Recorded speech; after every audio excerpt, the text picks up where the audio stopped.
दोस्तों, मैं जो बुद्ध साहित्य है, दलित साहित्य या बुद्ध साहित्य जिसको कहा जाता है, उसकी कुछ एक बहुत ही प्रसिद्ध किताब है जिसका नाम है भ्रम का पुलिंदा। यह पुस्तक है भ्रम का पुलिंदा। इसको लिखा है राजीव पटेल जी ने और सम्यक प्रकाशन से प्रकाशित हुई है। आपको अगर वास्तविक भारत का इतिहास जानना है, वास्तविक भारतीय मूल निवासियों की सभ्यता संस्कृति के बारे में जानना है, तो इस पुस्तक को अवश्य पढ़िए। और इस पुस्तक को खरीद कर पढ़ा जा सकता है। इसमें वास्तव में जो भ्रम हम लोगों के सामने छाया हुआ है, हमारे जो ब्राह्मणवादियों ने हमारे मनों पर, हमारे दिमागों पर जो भ्रम का पुलिंदा बना दिया है, उसको ये उतार देती है ये पुस्तक। मैं इसमें कुछ अंशों को बताता हूं। भारतीय जो प्री हिस्ट्री है यानी प्रागैतिहासिक काल है, उसको 3 हिस्सों में बांटा गया। पुरा पाषाण काल, मध्य पाषाण काल और नव पाषाण काल। ये तो आप सभी जानते होंगे, ये बच्चों की जो पाठ्य पुस्तक है उनमें भी पढ़ाया जाता है।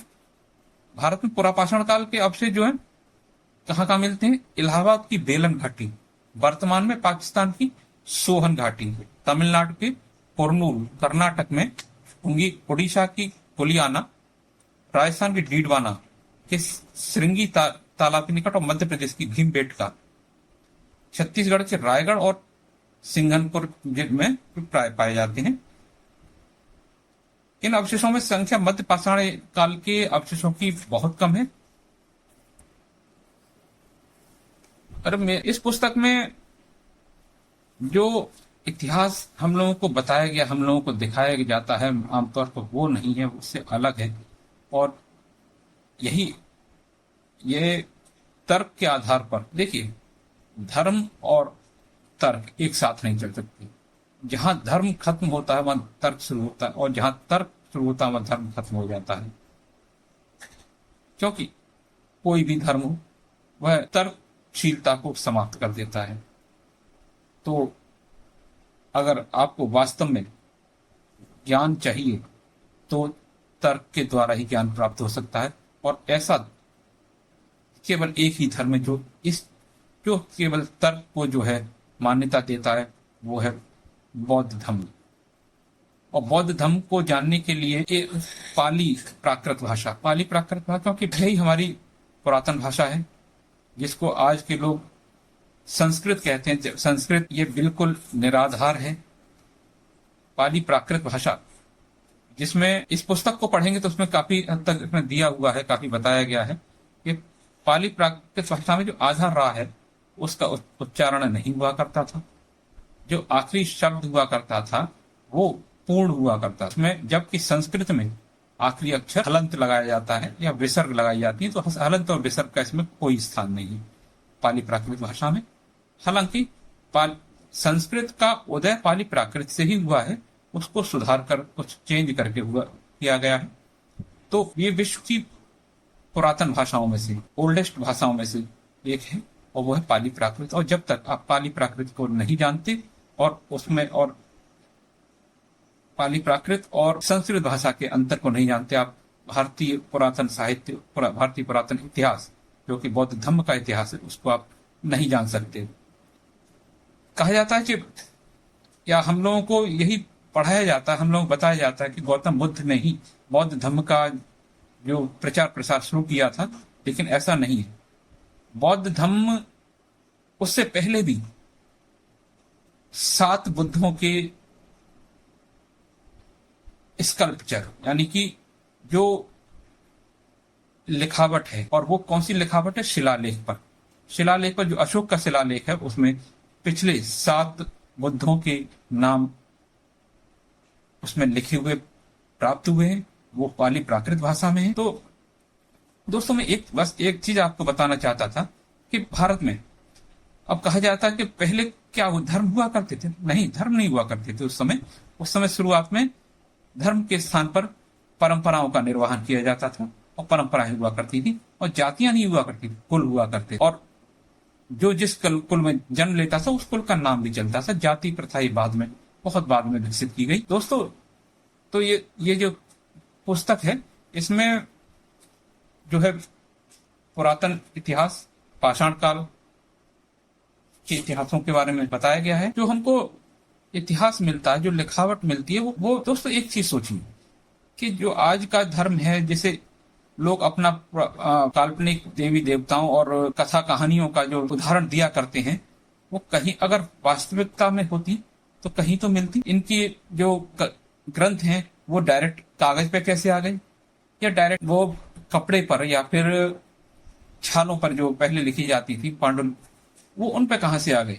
अगर उन पे आ गए तो उससे पहले वो पत्थर पे जो शिलालेख पे हुआ करते थे वहां क्यों नहीं प्राप्त होते।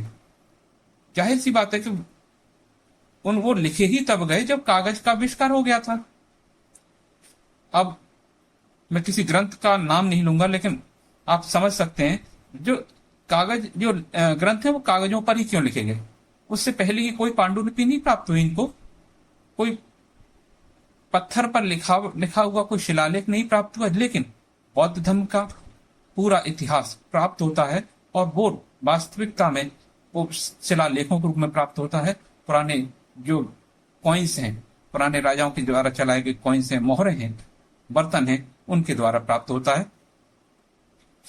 तो हम एक तरह से कह सकते हैं जो सिंधु घाटी सभ्यता थी उस समय भी बौद्ध धर्म, यानी कि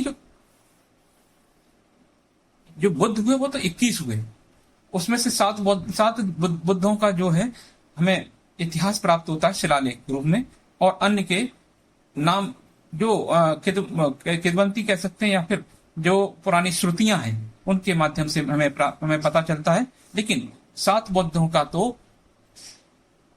लिखावट ही प्राप्त हो जाती है। इस तरह से वो एक ठोस प्रमाण हमें मिल जाता है। वैसे सिंधु घाटी सभ्यता भी बौद्ध सभ्यता थी जिसमें मिले स्तूप और साधनारत पुरुष का विस्तार से चित्रण इसे जो सम्यक प्रकाशन की जो पुस्तक है वैदिक युग का घालमेल, उसमें आप देख सकते हैं। कुछ जो भ्रमिक लोग हैं, उन अनुयायी उनमें काल्पनिक मान्यता है कि कुछ चित्रों में ये कहते हैं कि हवन कुंड महादेव जी और नंदी बैल और महाभारत के कृष्ण का रथ हो सकता है, और हो सकना और होना दोनों में बड़ा ही डिफरेंस है।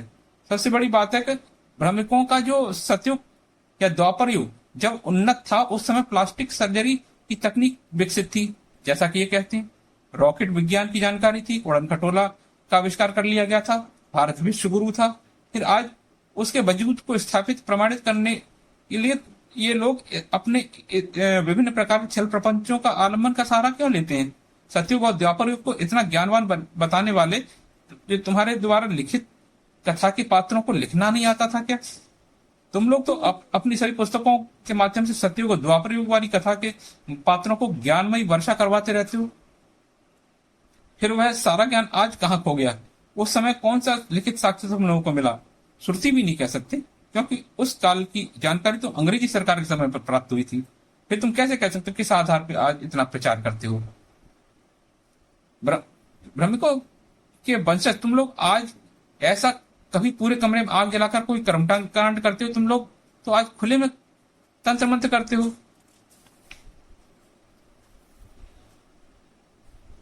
वैसे मैं इस पुस्तक से संबंधित और आगे आपको बहुत ही दिलचस्प, बहुत ही ज्ञानपूर्वक ये पुस्तक है, इसके बारे में आगे वीडियो में बताऊंगा। तब तक आप अपना ध्यान रखिएगा और अगला वीडियो में बनाऊंगा और उस वीडियो को अवश्य देखिएगा। धन्यवाद। जय भीम। नमो बुद्ध।